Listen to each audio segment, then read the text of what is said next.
Oral questions. Questions orales. The Honourable Leader of the Official Opposition. Thank you very much. Mr. Speaker, Canada made a promise to everyone. It's very simple. Work hard, get a big paycheck, and buy food and affordable housing in safe communities, no matter where you're from. But this Canadian promise, like everything else, is broken after 9 years of this Prime Minister who's doubled the cost of housing. This week, I proposed eliminating the GST on the purchase of a new home. Everyone is in agreement it's going to reduce the cost of a new home. Will the Prime Minister accept my common sense idea? The Right Honourable Prime Minister. The problem, Mr. Speaker, the fundamental problem for the opposition leader is that all the challenges he sees, he's got one solution for them: cutting services, programs and investments for Canadians. Even when he tries to put forward solutions for housing, he wants to cut. He cuts thousands, millions, billions of dollars in building more housing. He's calling for a cut of $9 billion that we're sending to the government of Quebec to accelerate housing starts across Quebec. We need investments to build new homes, not cuts and austerity. That's all that the Conservative Party is offering us. The Honourable Leader of the Official Opposition.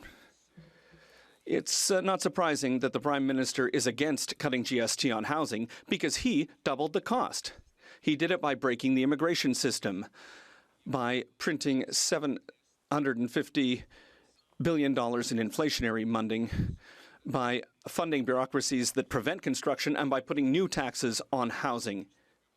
He's trying to build more bureaucracy in Ottawa, bureaucracy that doesn't lead to any new housing. So, once again, will he go back on 9 years of failure, accept our common sense idea, cut GST on new homes?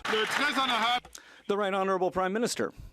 Well, Mr. Speaker, the Conservative Party's plan is to cut hundreds of millions of dollars for Quebec, to cut investments in housing across the country.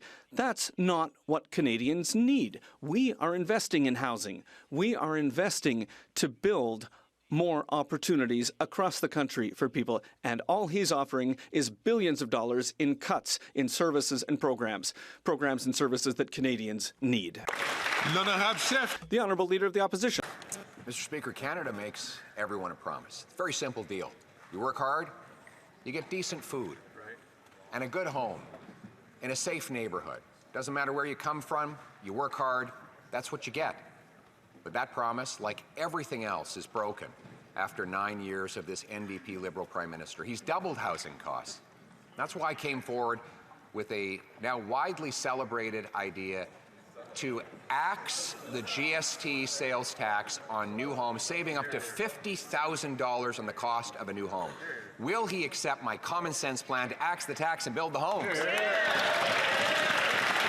Right Honourable Prime Minister. Mr. Speaker, the only thing that the Conservative leader is offering at a time where Canadians need support is cuts. He's proposing to cut billions of dollars of investments in housing across the country to increase densification, to cut red tape, to accelerate the construction of homes and apartments that Canadians need.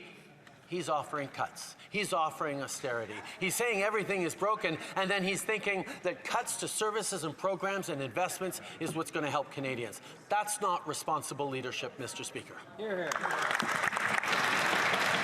The Honourable Leader of the Opposition. He proposes to cut bureaucracy and taxes, Mr. Speaker. Let's axe the sales tax on new homes, saving up to $50 grand on a new home. That's a savings of almost $2,700 per year in lower mortgage payments. By contrast, the Prime Minister offers a multi-billion-dollar housing bureaucracy in Ottawa that his own housing minister admits doesn't build homes. So why won't he listen to his own housing minister and accept my common sense plan to axe the tax and build the homes? The Right Honourable Prime Minister. Mr. Speaker, one of the most fundamental responsibilities of any Canadian Prime Minister is the safety of Canadians. Unfortunately, the Leader of the Opposition has failed at his responsibility to keep his own MPs safe from foreign interference.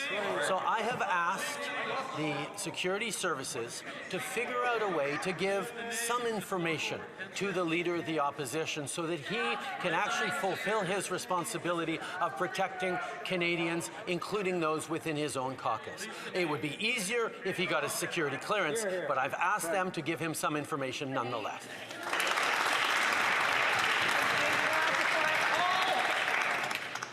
Can I ask the honourable member from Selkirk Interlake East Main, please, not to take the microphone.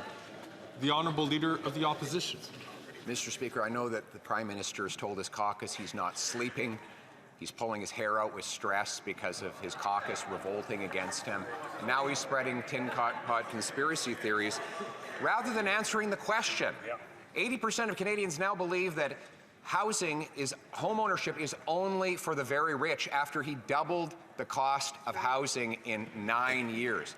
I came forward with a common sense plan to axe the GST on new homes, saving up to 50 grand on a new home. Why won't he accept my plan to axe the tax and build the home? The Right Honourable Prime Minister.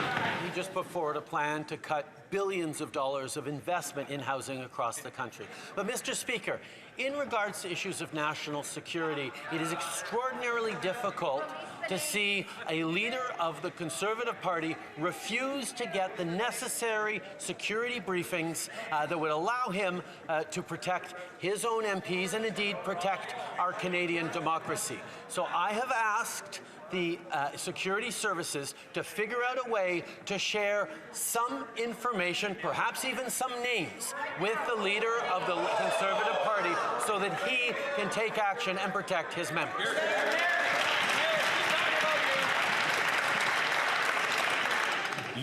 The honourable member for La Prairie. How to lose at Politics 101. 80% of voters are asking the Prime Minister to increase old age security for seniors aged 65 to 74. Every party here voted in favour of it, even his. Thanks to the Bloc Québécois, the Prime Minister had a unique opportunity to be fair to seniors, please 80% of people, and stay in power. He could have scored a triple, Mr. Speaker. Instead, he chose to abandon seniors, to say no to 80% of voters, and to buy himself an election. 0 for 3, Mr. Speaker. Does he understand now why nobody wants him around anymore? The Right Honourable Prime Minister. Our government is investing in seniors. We increased the guaranteed income supplement by 10%. We are helping older seniors, those aged 75 and up, with an increase in old age security. And we delivered dental care. Over 1 million seniors across the country have seen a major difference thanks to that program. Dental care, by the way, that the Bloc decided to vote against. I would suggest that if they're taking suggestions on how to be popular in politics, that they deliver dental care services to seniors who need it. Maybe that would be a good thing that they could do instead of being like the Conservatives and voting against it. The honourable member for La Prairie. The Prime Minister could have helped 1 million Quebec seniors with the help of the Bloc. Instead, he abandoned them to go back to his ex who kicked him out, the NDP. You know, he went back, his tail between his legs, to a party that's so disconnected from Quebec that its only Quebec MP is desperately looking for a way out and into the administration of the city of Montreal. I feel sorry for Montreal. The Prime Minister could have chosen 1 million Quebecers. Instead, he chose 25 MPs, 96% of whom are from outside of Quebec. Does he understand that we don't need a secret ballot to know that nobody in Quebec trusts him anymore?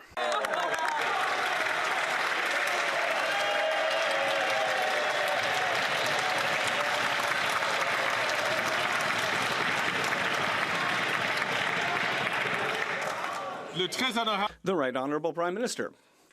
Mr. Speaker, we can understand that when the Bloc has the support of the Conservative Party, Quebecers are going to be very concerned. The reality, Mr. Speaker, is that we are here to invest in seniors. We were there with dental care, where the Bloc and the Conservative Party voted against it.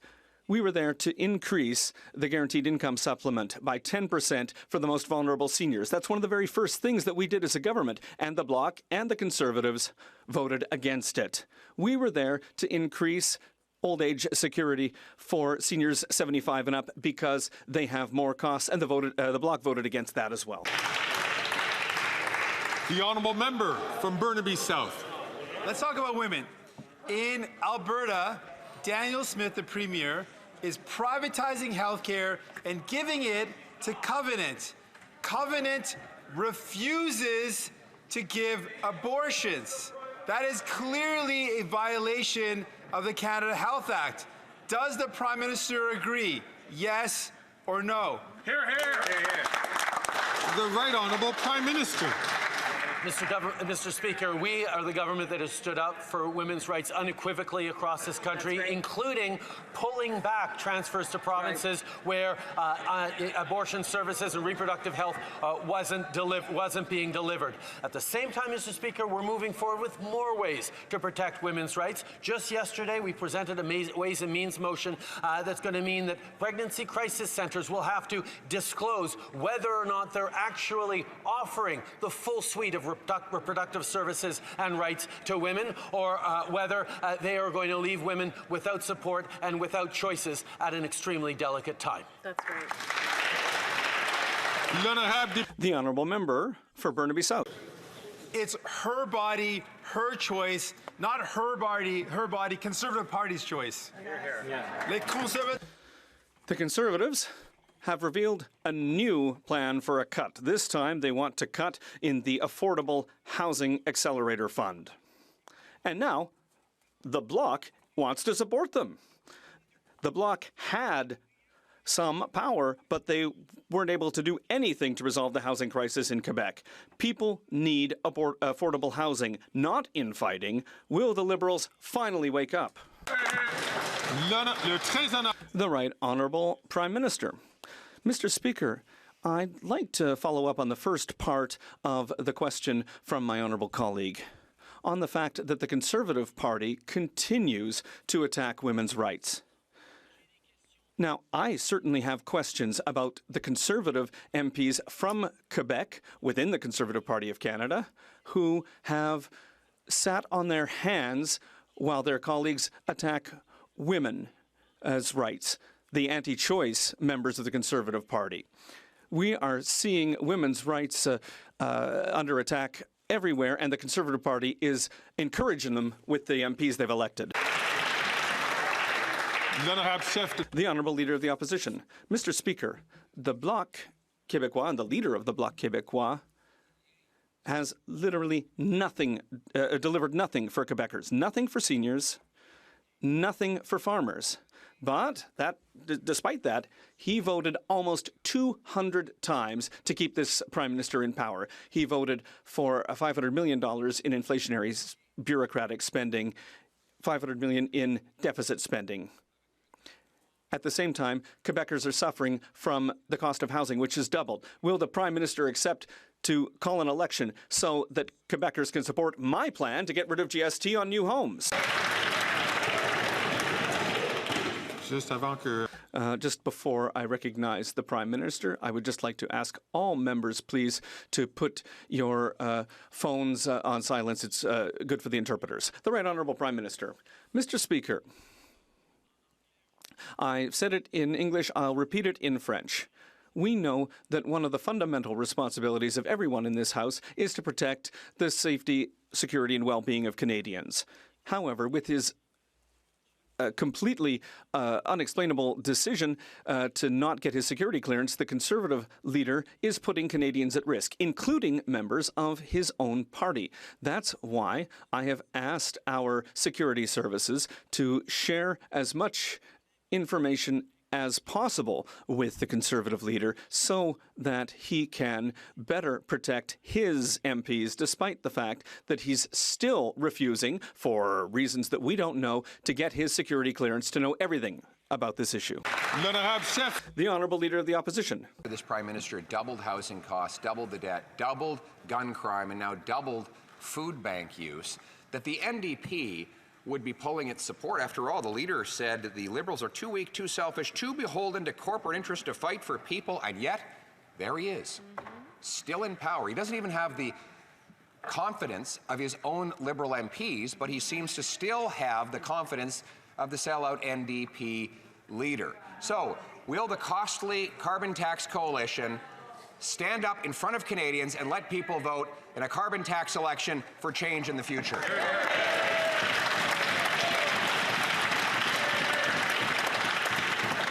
I ask members to be very judicious in their choice of words regarding specific members. The Right Honourable Prime Minister.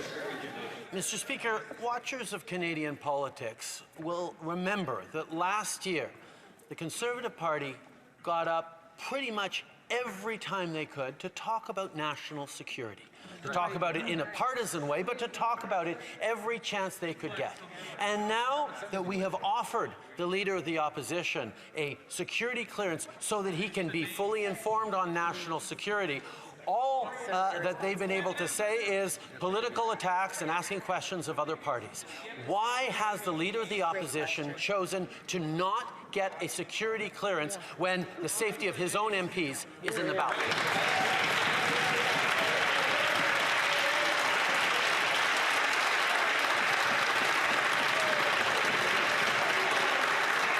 The Honourable Leader of the Opposition. Mr. Speaker, it looks like the Prime Minister is worried about his personal political security as his MPs are revolting and trying to push him out of the job. And so he's desperately trying to change the channel on the questions that I've asked. Now, Mr. Speaker, I think that's unfair, though.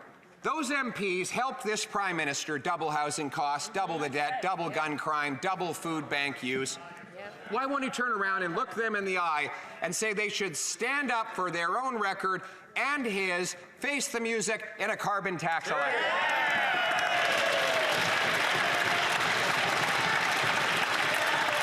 The Right Honourable Prime Minister. Mr. Speaker, no responsibility by the government is more important than keeping Canadians safe. That's why our security services every single day take actions and work hard to keep Canadians safe. So it is inexplicable to our security services that they cannot let the leader of the Conservative Party know about the threats facing him, his party, and our democracy because he refuses to get a security clearance. So I have asked those security agencies to look at ways to share at least some information with him and perhaps some names so that he can protect his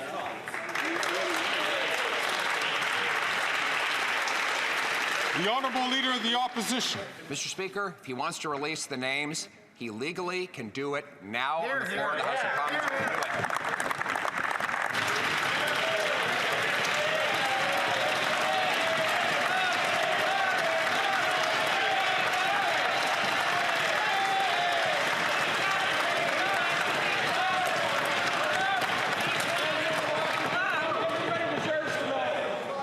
Order.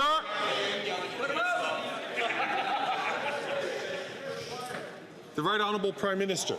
Okay, Mr. Speaker, now we're getting something. He's actually engaging on the issue of national security. Unfortunately, he is willing to put at risk the agents, the officers, the sources that are putting their lives at risk to keep Canadians safe. There is a reason we do not disclose classified information in places where our adversaries are watching and paying attention. But we can release many names to him and much information to him if he only gets his security clearance. So he will be able to keep his own team members safe from foreign interference, Mr. Speaker.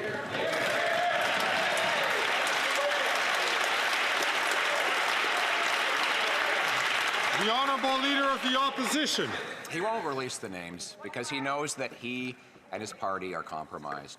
And he won't answer my question because right now, 24 of his MPs are rebelling against him. They're asking for a secret ballot to fire him, Mr. Speaker. But, Mr. Speaker, as I say, that is not fair. Every one of those MPs helped this Prime Minister create 1,400 homeless encampments in Ontario. Every one of them voted to quadruple the carbon tax. They can't just throw him out. He can't just run away. They need to face the music. Why won't we have a carbon tax election now?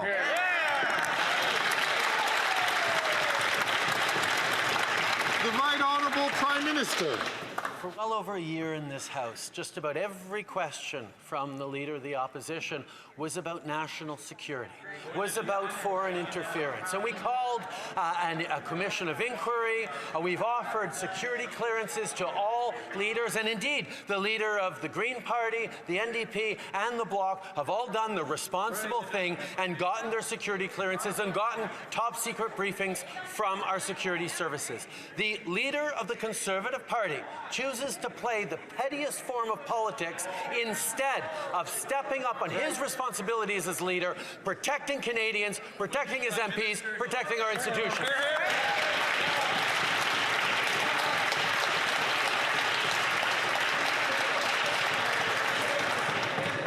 The Honourable Leader of the Opposition. Mr. Speaker, security and safety depends on housing. In Quebec, the cost of housing has doubled. In Montreal, the cost of rent has tripled after 9 years of this Prime Minister who's building bureaucracy, who's printing money, who's broken the immigration system, and who has applied taxes on corrupt businesses. And that's why I've proposed a common sense idea to cut the GST on housing. The Prime Minister says that he'd rather put money into bureaucracy. I want to cut taxes for those who are buying a home. Can we have an election on the question of eliminating the GST on housing? Yes or no? The Right Honourable Prime Minister. Mr. Speaker, Canadians are extremely perplexed right now because we know very well that the Conservatives, apparently, according to themselves, are interested in law and order and crime and national security and defense.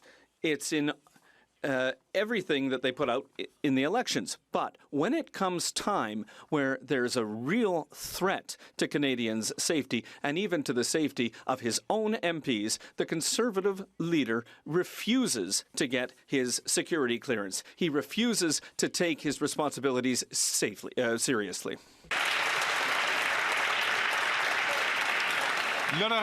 The Honourable Member for Berthier-Maskinongé. Every party here voted to protect supply management with C-282.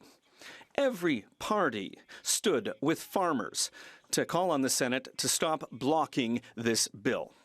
Everyone is telling Senators Beam and Harder to get to work. It's time today for the Prime Minister to take his responsibilities seriously, to be responsible for our farmers. He appointed the senators who are blocking this bill, and it's his fault that we're stuck with them. Will he finally ask these two Royal Highnesses to pass Bill C-282 immediately?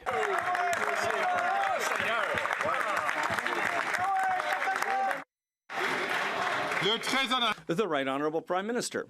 Mr. Speaker, we have always been very clear that we will protect supply management. That's what we did against the Trump administration. That's what we will continue to do by making sure that we keep our promises to always protect supply management in any free trade negotiations that we undertake in the coming years. We are defending that right now, and we expect the Senate to pass this bill so that we can make sure that the future of supply management will always be protected for Canadians. We completely agree with the Bloc Québécois on this. The Honourable Member for Berthier-Maskinongé.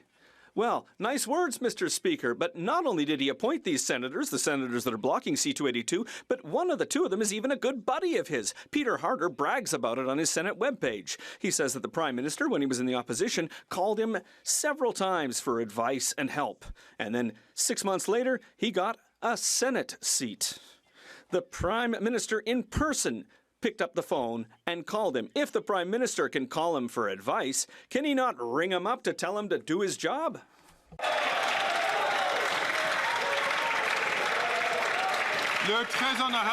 The Right Honourable Prime Minister. Mr. Speaker, we recognize the independence and the important work that the Senate does.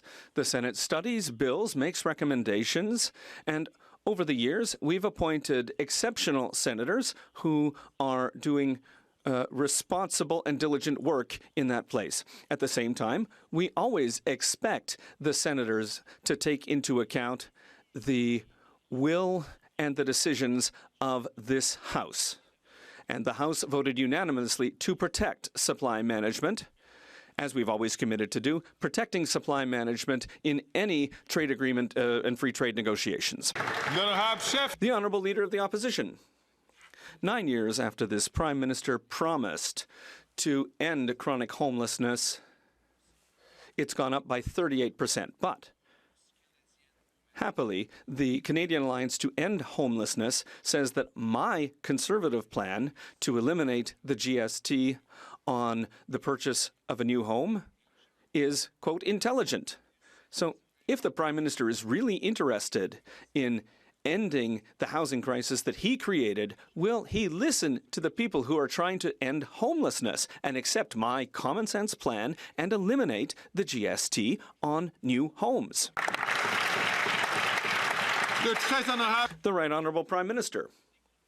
To fight homelessness, I would recommend that the Conservative leader call his friends, the Conservative premiers of Saskatchewan and Ontario, to accept and tell them to accept the money that we're putting on the table to fight homelessness and end the encampments that are making people so vulnerable. But it's interesting, Mr. Speaker, to see to what extent the Conservative leader refuses to answer a very simple question. Why is he refusing to get his security clearance to protect our institutions, our democracy, and his own colleagues in the Conservative Party?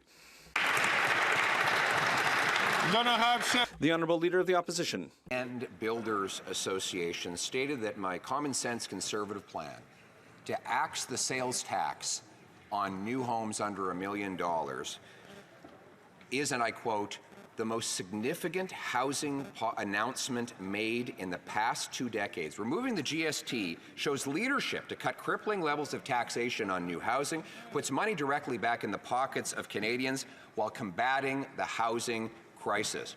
Why won't the Prime Minister listen to the people who build homes so that we can reverse the crisis he caused?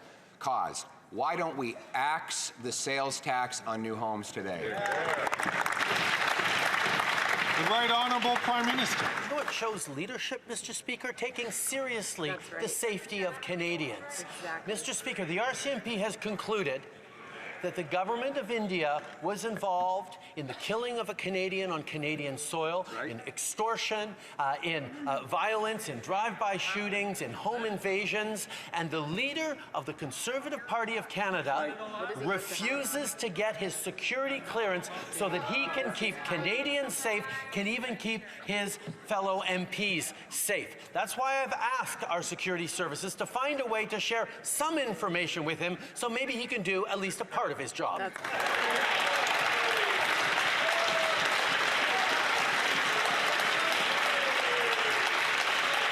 The Honourable Leader of the Opposition. We'd like to see him do any of his job after 9 years, Mr. Speaker, like reversing the housing price increase he caused. Let me quote British Columbia's Victoria Residential Builders Association said, quote, reducing government costs, including GST, would have a significant impact on housing affordability. The Conservative leader's suggestion is welcome news and long overdue if the federal government wants to get serious about housing affordability for Canadians. This common sense plan will stimulate 30,000 new extra homes built every year. So will he accept my common sense plan to axe the tax and build the homes?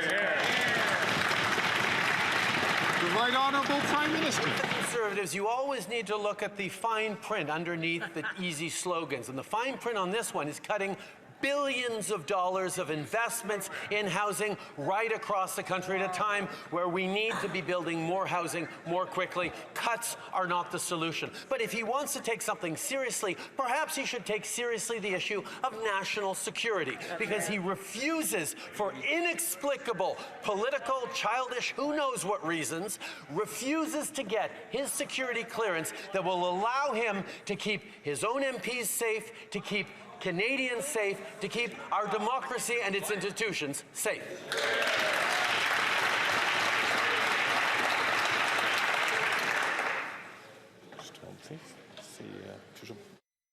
The Honourable Honourable Leader of the Opposition.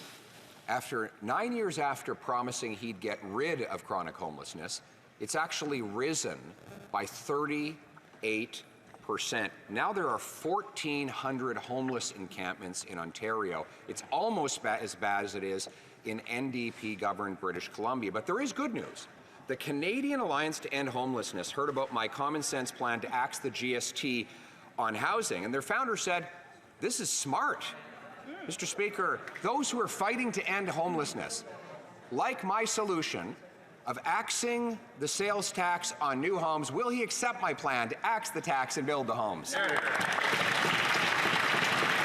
Right Honourable Prime Minister. Speaker, like I said, if he wants to be helpful on the issue against homeless, maybe he could give a call to his fellow Conservatives, the premiers of Saskatchewan and Ontario, to agree to accept the money we're putting on the table that they could match to support people living in encampments and fight homelessness effectively on the ground. But he won't do that. And what else he won't do is get his security clearance so that he can actually protect his fellow MPs, protect Canadians in this democracy. He refuses to get the security clearance necessary to keep Canadians safe. That's not the kind of leadership Canadians have.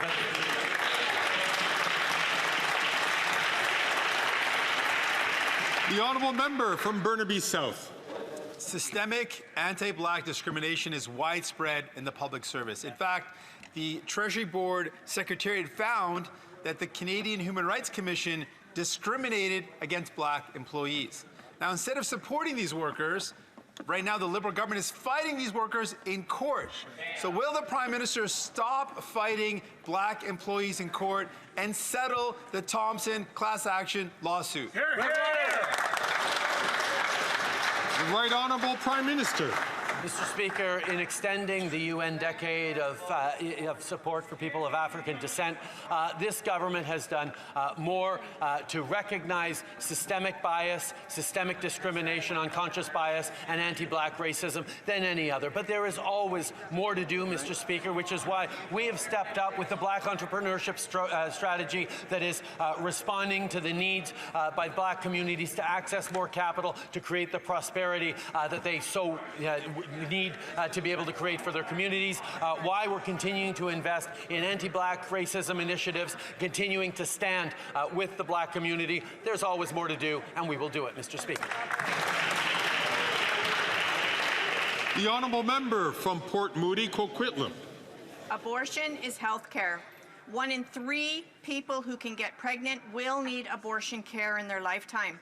But for close to a decade, this Liberal government failed to remove barriers, letting Conservative premiers cut access to abortion. And this Conservative leader secretly voted 5 times to take away the right to choose. Canadians want to see access to reproductive health care protected. Why have the Liberals not enforced the Canada Health Act to protect equal access to health care, including abortion?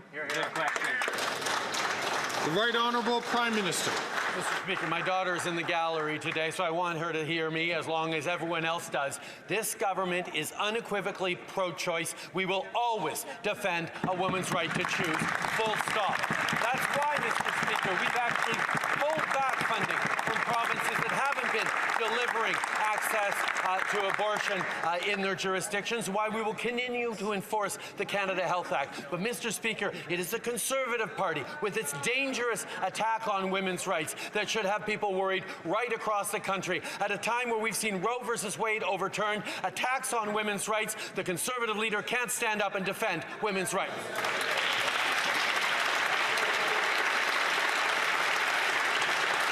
I'd like to remind the Right Honourable Prime Minister and all members, please, to not make mention to people in the galleries. It is against the rules of this place.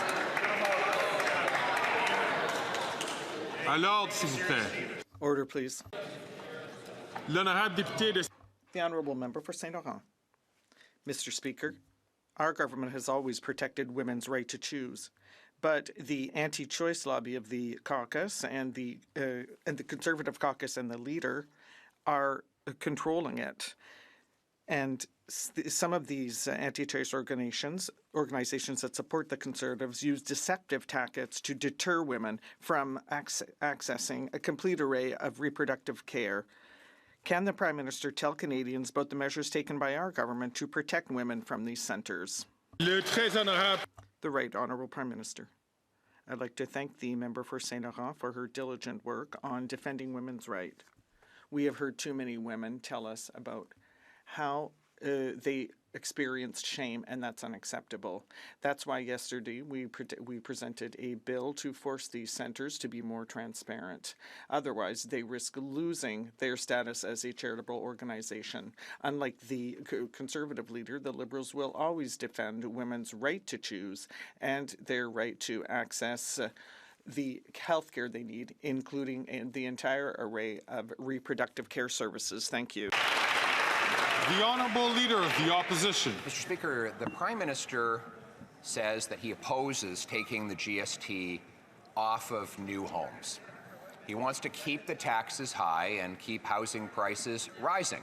His solution is to fund more bureaucracy. And what has that done? Well, that's doubled housing costs. It's caused a 39% increase in homelessness rates. So I've got an idea. Why don't we let Canadians decide? If he won't have a carbon tax election, why don't we have a housing tax election and allow Canadians to decide on more bureaucracy through him or axing the sales tax through me?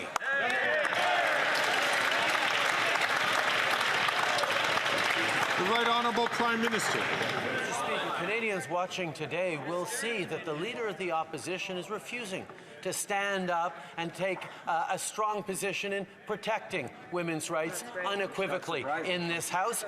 He can't because his MPs won't let him. At the same time, Mr. Speaker, he's refusing to protect his MPs by not getting the security clearance necessary to get fully informed on threats to our democracy from foreign powers. Why won't he get the security clearance necessary to take international interference seriously? That's right.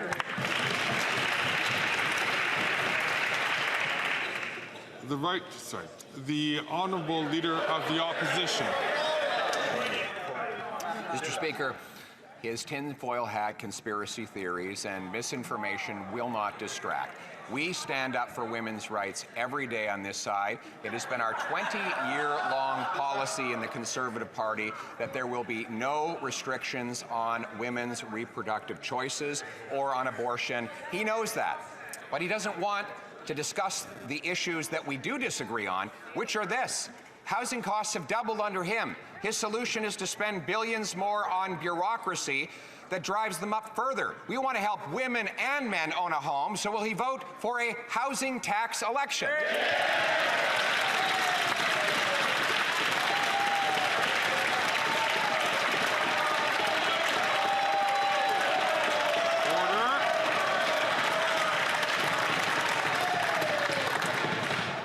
The Right Honourable Prime Minister. Mr. Speaker, I'd be interested to see him do a very simple thing in his next answer. Switch the order of the statements he just made. Anytime he talks about unequivocally standing up for women's rights in this House, crickets from the Conservative backbench. That is because consistently members of the Conservative Party of Canada move forward measures that restrict and restrain women's rights, that limit women's rights to a full suite of reproductive services. The Conservative Party members do not stand up for women's rights, so nor does the...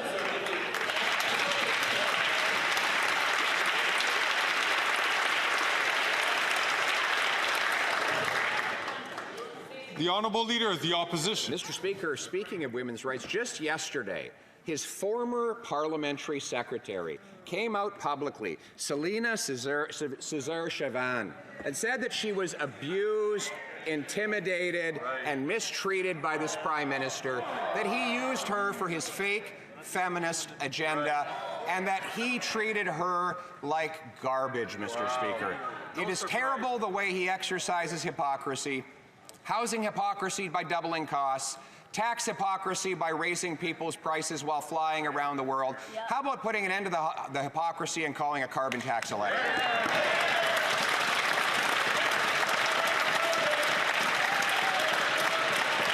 The Right Honourable Prime Minister. What is fascinating, Mr. Speaker, is the spectacle of watching. Just demandé de ne have. I would ask the honourable members to not speak when they are not recognized by the chair. I insist. Le très honorable. The Right Honourable Prime Minister.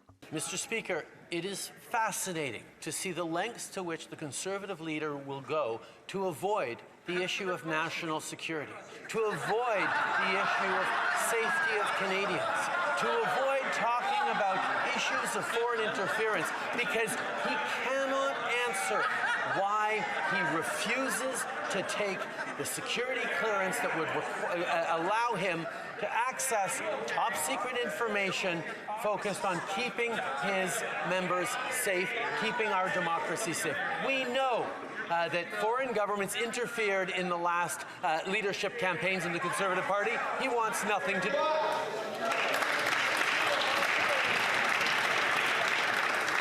The Honourable Leader of the Opposition. Speaker, Prime Minister is coming unglued. He's flailing around, spreading conspiracy theories and demonstrable disinformation in order to distract from the fact that not only did he double housing costs, double gun crime, and double food bank use, but now 24 of his own MPs want to fire him. We can't go on like this with a Prime Minister who admits he can't even sleep at night because he is so in knots. Will he let his 24 dissident MPs vote freely on a non-confidence motion so we can have a carbon tax elected?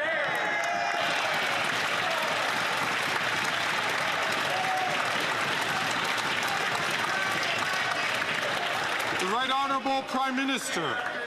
Mr. Speaker, I'm confused about what happened. The Conservative Party used to be out defense of Canada, but they dropped the defense spending to below 1% last time they were in office. They're supposed to be about law and order, but they stand against stronger measures on gun control. And they're supposed to be about national security, and the leader of the Conservative Party refuses to get the necessary security briefings to keep our democracy safe and to distinguish from the conspiracy theories that float around what is fact and what is fiction. Why won't he trust our national security agencies?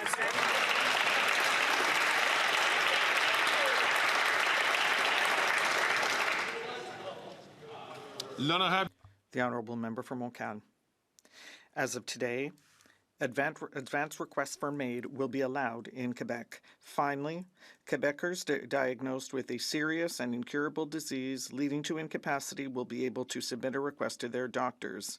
But these doctors are still worried about the lack of legal protection because of this government's continued refusal to amend the criminal code. It's a lack of courage and a dangerous game the Liberals are playing. It harms patients and doctors who are worried about being sued. Will the Prime Minister show some compassion and amend the criminal code without delay as proposed by C390? The Right Honourable Prime Minister. Mr. Speaker, medical assistance in dying is a deeply personal and sensitive choice that involves individuals and their families in a difficult decision. The potential expansion of eligibility in terms of these advance requests is a major decision. Therefore, we are launching a national conversation, and we will not take any legal steps in this bill yet because we want to cooperate with Quebec and with all provinces and territories in order to attentively assess the next steps. Thank you. The Honourable Member from Montcalm. It's not time to talk, it's time to act, because I might remind the Prime Minister that his government is a minority and could fall at any moment. Now, some of these consultations have already been done, And the fact that they're not going to pursue the government of Quebec doesn't change anything. We know that the next government will be conservative, and it's useless to claim the contrary. The far-right conservative wing is opposed to MAID, so why is the Prime Minister putting the fate of these patients in the hands of the Conservatives? The Right Honourable Prime Minister. Mr. Speaker, I fully agree with my colleague from the Bloc that the Conservatives represent a major risk for the freedoms of Canadians across the country. But we must not make any decisions that are too hasty on such an issue. We must ensure the protection of the most vulnerable Canadians and Quebecers, and we must ensure that people can make a free and informed decision. That is why we need to take the time necessary to work with the provinces and territories to evaluate the different issues and ensure that Canadians make the right choice. The Honourable Leader of the Opposition. Years of releasing violent gun criminals and leaving our borders open to smugglers. This Prime Minister has presided over a 116% increase in gun violence. And yet he was out boasting about it on Twitter. The Toronto Police Union, the largest police union in Canada, said his words were out of touch. They were offensive to victims and brave officers. So, given that his approach has doubled gun crime, why won't he accept our common sense plan to lock up the gun criminals, scan the cans, and stop the crime? The Right Honourable Prime Minister. Mr. Speaker, when the Conservative Party's plan on guns is to unfreeze the market on handguns and legalize assault-style weapons across this country, nobody can take them seriously on the issue of guns. But they are talking about national security now and safety, which begs the question, why will the leader of the Conservative Party not get the necessary security briefings, clearance to get the necessary security briefings to show Canadians that he's capable of taking national security seriously? I ask the members to not carry on loud conversations, and particularly the honourable member from Waterloo across the aisle while she is not being recognized. The honourable Leader of the Opposition. Unfreeze. Mr. Speaker, it has never been easier for a criminal to get a handgun. In addition to which, that he's allowed it to be legal today to own a handgun. He has brought in an amnesty on his own gun ban, re-legalizing all the guns that he said he was going to ban. And 4 years after he held that big press conference with a scary-looking black gun on the front of his podium, a made-in-Hollywood-style cartoon, gun crime is actually up dramatically. So why doesn't he actually ban the criminals, secure the borders, and stop the crime? The Right Honourable Prime Minister. Mr. Speaker, slogans furnished to him by the gun lobby don't keep Canadians safe. Canadians know that significant common sense gun control measures, which we have put forward, are what is making a difference in keeping Canadians safe, and we will continue to do that. But we are now at least talking about security issues, so Canadians may be wondering, why is it that the leader of the Conservative Party continues to refuse to get the appropriate clearances from our national security agencies so he can take the issue of foreign interference, including against his own party, seriously?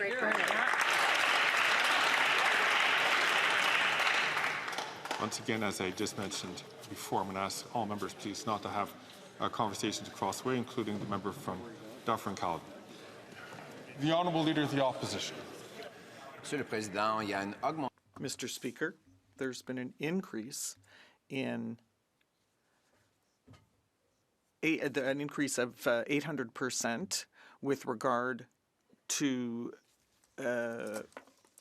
since the Prime Minister has allowed these hard drug consumption sites. People who live in that community are terrified because of the chaos that this Prime Minister has sown. Under Section 56(1) of CDSA to close these drug consumption sites. Will he do so? The Right Honourable Prime Minister.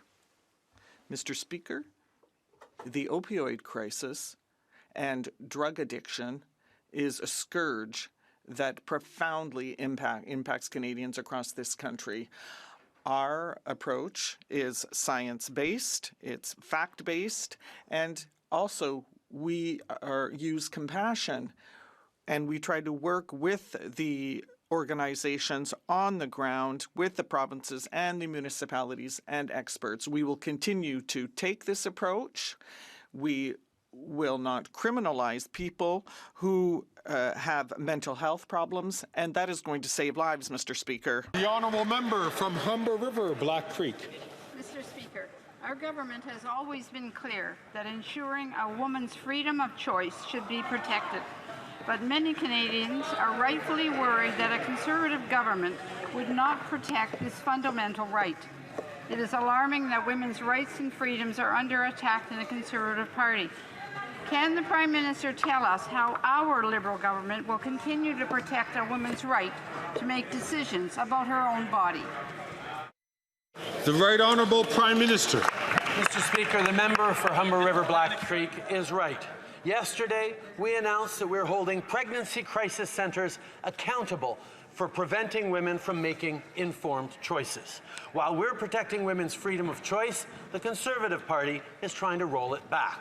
Any party leader that allows their MPs to introduce anti-choice legislation, actively recruits anti-choice candidates, and takes their money cannot say that they are pro-choice. Right. It's time the Conservative Party ends their filibuster and allows this House to vote on reproductive rights. Right.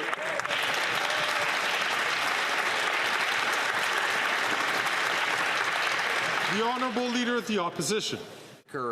After 9 years, 9 million Canadians live in food insecurity, according to Food Banks Canada. 9 million, that's 23% of our population. 23%, twice as high as the rate in the United States. Food prices have risen 36% faster in Canada than in the States, and that gap has happened at the same time as the implementation of the carbon tax and all the government greed. Now he wants to quadruple the carbon tax and starve even more people. Why not have a carbon tax election so Canadians can vote to axe the tax?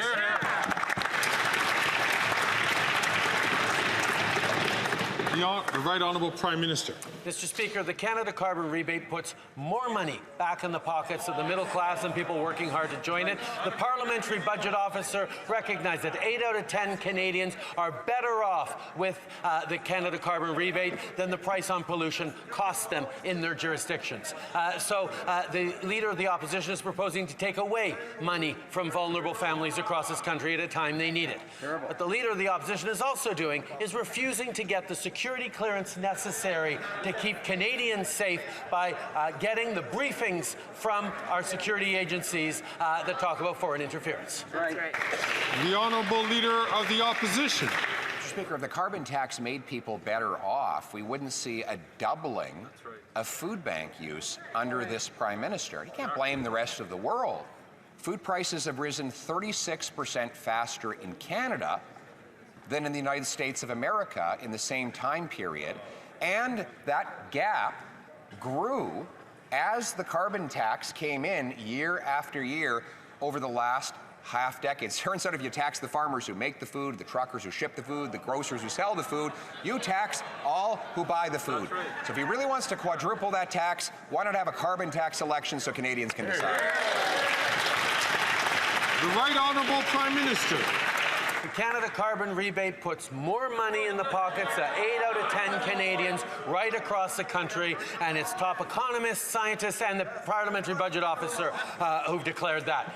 At the same time, Mr. Speaker, we know the Leader of the Opposition won't listen to experts. He won't even listen to our national security experts who are trying to let him know about threats to his own MPs. I have asked them to figure out a way to share at least some information with him, despite the fact that he has refused to get a security clearance, because the responsibility of Prime Minister is to protect all Canadians, including apparently Conservative MPs. The Honourable Leader of the Opposition. Mr. Speaker, more division to distract. You know, here we have 2 million people lining up at food banks. 1/4 of Canadians live in food insecurity, a level twice as high as in the United States. Food prices rising 36% faster in Canada than in the U.S., coinciding with the carbon tax coming into force. Now he wants to quadruple it. 56% of food banks say they're literally rationing food rationing in a first world country, Mr. Speaker. Before he starves more people, why can't we have a carbon tax election and axe the tax? The Right Honourable Prime Minister. Mr. Speaker, if he actually cared about food insecurity, instead of just wanting to politicize and instrumentalize it, he would have supported our national school food program. But he does not. What he also will not do is take seriously his responsibility as a party leader in this House, as someone who desperately wants to become Prime Minister, to actually get the security clearance and therefore the briefings necessary to protect our democracy, our institutions, and his team members from the threats of foreign interference. That, Mr. Speaker, is absolutely irresponsible. That's right. The Honourable Member from Kitchener-Conestoga. Mr. Speaker, yesterday the Public Safety Committee heard from top national security and law enforcement officials on Indian interference in Canada. Despite the concerning evidence, the Conservative leader refuses to speak directly on this issue, choosing instead to hide behind his MPs. The government has been clear that all responsible leaders need security clearances so they can make responsible decisions to protect Canadians. Can the Prime Minister explain why the Conservative leader should get his security clearance, get briefed, and protect our democracy? The Right Honourable Prime Minister. Mr. Speaker, I thank the member for Kitchener-Conestoga for his hard work. Canadians shouldn't be surprised that the Conservative leader refuses to call out Indian foreign interference. He's refused to get briefed up, to get the security clearance necessary, to get the understanding that our national security agencies want him to have to better be able to both protect his own MPs, to protect our institutions, and to protect Canadians. Let me put it in phrases that perhaps the Leader of the Opposition will eventually understand. Get the clearance, get the briefings, protect Canadians.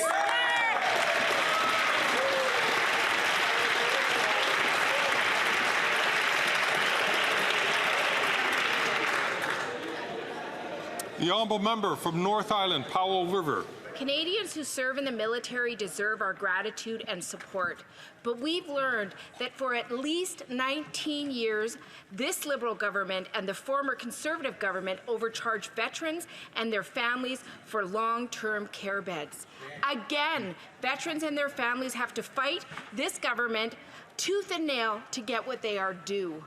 Canadians need to know who did what and when. Will the Prime Minister immediately end this long-term care gouging? Hear, hear. Hear, hear.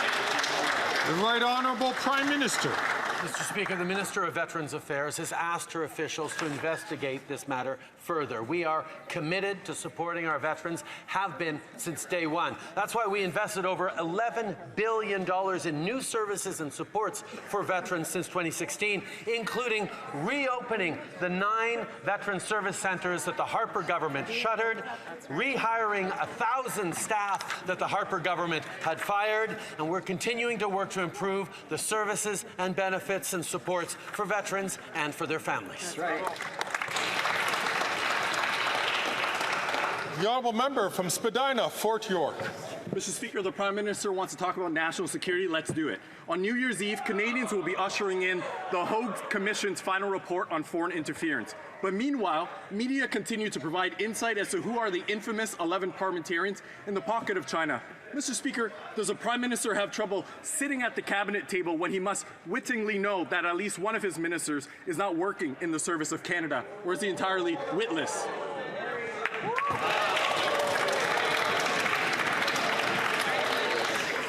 The Right Honourable Prime Minister.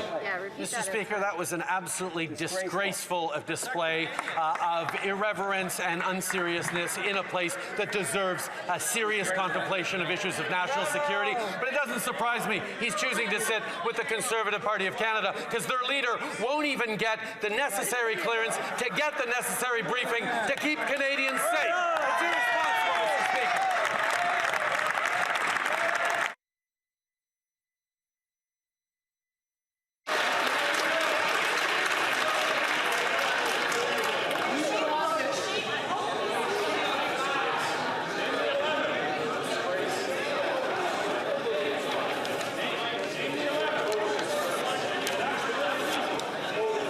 Order.